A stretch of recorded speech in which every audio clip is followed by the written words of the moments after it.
What up, Internet Land? It's Justin Smoody with Mountain Home Investments. I'm making this quick little video right here um, with just the bare bones basics, okay? So this is how a wholesale transaction works. One, you find a buyer. Get your buyers first.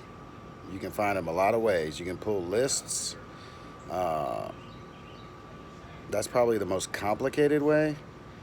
You can put a fake house on Craigslist that says, hey, looking for cash buyers in the title. 3-2, needs a little bit of repairs, great location, need to sell fast, and put your information in there. You can find buyers like that. You can do the same thing on Facebook Marketplace, put a fake property on there. Just pull a picture off the internet or something. You don't put the address. You never give the buyer the address until you have it under contract. Never. Because they'll squeeze you out. They'll go around you and you won't make nothing. And then you don't work with that buyer anymore. So because you were, what's the word I'm looking for? Because you were negligent for yourself, now you done destroyed a relationship with a buyer because you can't trust that person anymore.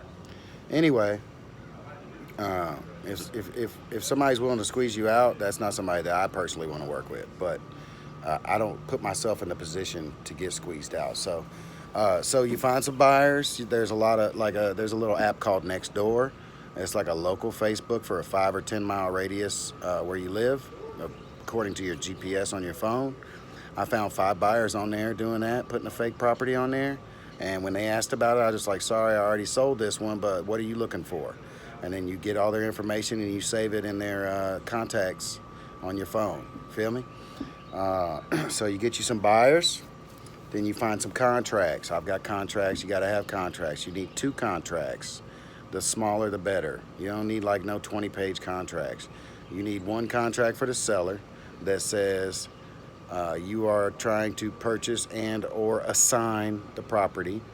It needs to have a due diligence or inspection period on the property and a time on the amount of the contract. And at the end, it says that in the event that this transaction doesn't go through, something like that, by the end of this contract, then this contract is null and void. So those are the 3 major things you need to have on your contract. The way I do it is when I fill out a contract, I make my inspection period or due diligence period the same length of the contract. That way there's no like, oh, it's been 10 days and you can't change your mind now. It's the stupid shit like that. I just try to avoid stupid shit, people. You feel me? Keep it simple. KISS. Keep it simple, stupid. All right? So you get your contracts, then you need a buyer contract that says that you can assign the contract. That's the most important part in there. And I require like a $2,000 to $3,000 earnest money deposit. That way you know they're for real. They're not going to back out on the deal unless they're willing to give up that money. You don't get the money. But I did learn the owner would get the money, the seller. But I did learn from this little seminar that I went to that you can put in your contract. Once they put down the earnest money deposit, you can get 50% of your money up front. Or 50%, depending on what the earnest money deposit is and what your take home is going to be, what your assignment fee is going to be. You can put in the contract where when the earnest money deposit gets put down, that you get 50% of it up front. I thought that was pretty cool and clever. So that's what your buyer contract needs to look like. And you can find these online. You can ask people in Facebook groups. Just make sure that it has those key ingredients, okay? Don't ever give your buyer the address to the property. Never, until you got it under contract. And don't ever let your buyer go over there without you there, because they're going to talk to the owner. They're going to ask questions about your contract. They're going to find out that you only got 2 weeks left on it, and they're going to wait you out and squeeze your ass out of there. So you got to protect yourself, people, because when money is involved, people act fucking stupid. So don't set yourself up for failure. Set yourself up for success, baby, always. Then you need to go find a house, okay? There's lots of ways you can do this. You can pull up tax delinquent records through your county, typically for free most places. That's very helpful, and those people are motivated, you feel me? In an event where somebody has a mortgage and they're behind or not, just they still have a mortgage on the property, in the event where they have a tax lien or they're tax delinquent, in the event where they have any type of lien against the property, whatever you offer has to pay off that amount. Otherwise, the seller will have to come out of their pocket for the leftover. Let's say they owe 100 grand on the mortgage, but you get it under contract for 90 grand. The seller is going to have to come out of 10 grand out their pocket. I don't see that happening. Usually when people are in financial trouble, they ain't got 10 grand or 50 grand or 20 grand to pull out of their ass to sell their house, because that don't make no sense. So I always try to make it so my buyers are going to walk with a little bit of money, even if it's only a couple of grand, you know, moving costs or whatever. So find your houses. You can do tax delinquent. You can do a code violations list. It's a little bit more complicated to get that from the code enforcement department, but it's not hard. You just have to jump through a couple of hoops. You can go down to the probate office and look through files. It's very tedious, and for something that may or may not end up being a deal. But if you feel like that's like in my market, I think the probate is crucial, like, because my market's inflated. So I need to find people that have real problems. There's not a whole lot of vacant stuff around here, and if it is, they still want retail because the market's inflated. So you find you some properties. You can pull lists on REI Pro for free for a month.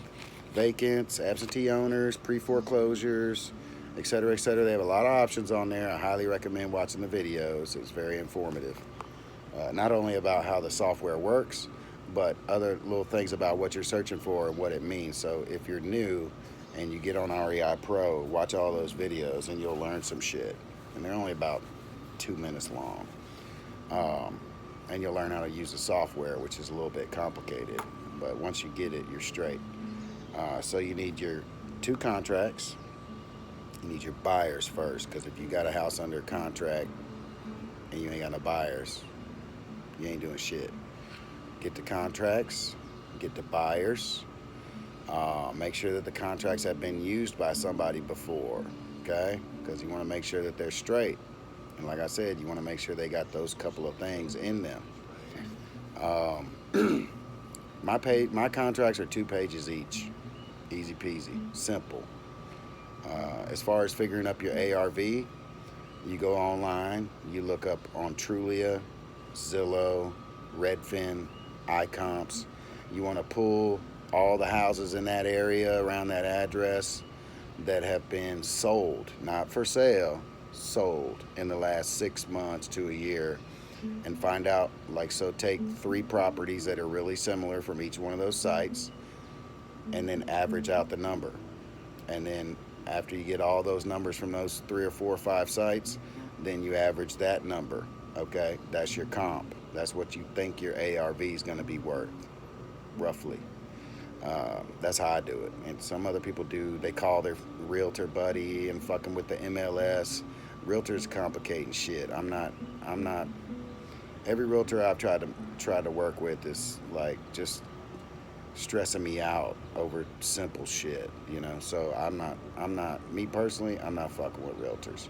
I'll let them buy something from me, but if they're greedy, man, and they're trying to do what you're doing, but they're trying to do it the other way. They're trying to do it where they get as much money for the property as possible. That way they get a bigger commission check. We're the opposite. We're trying to get it as little as possible and sell it for as little as possible and squeeze our fee in between there. So you need your buyers, you need your 2 contracts, you need to find a house. There's a lot of ways to do this. You can do the list thing. It's very tedious. It costs a little money to skip trace all these lists, a couple $100, you know.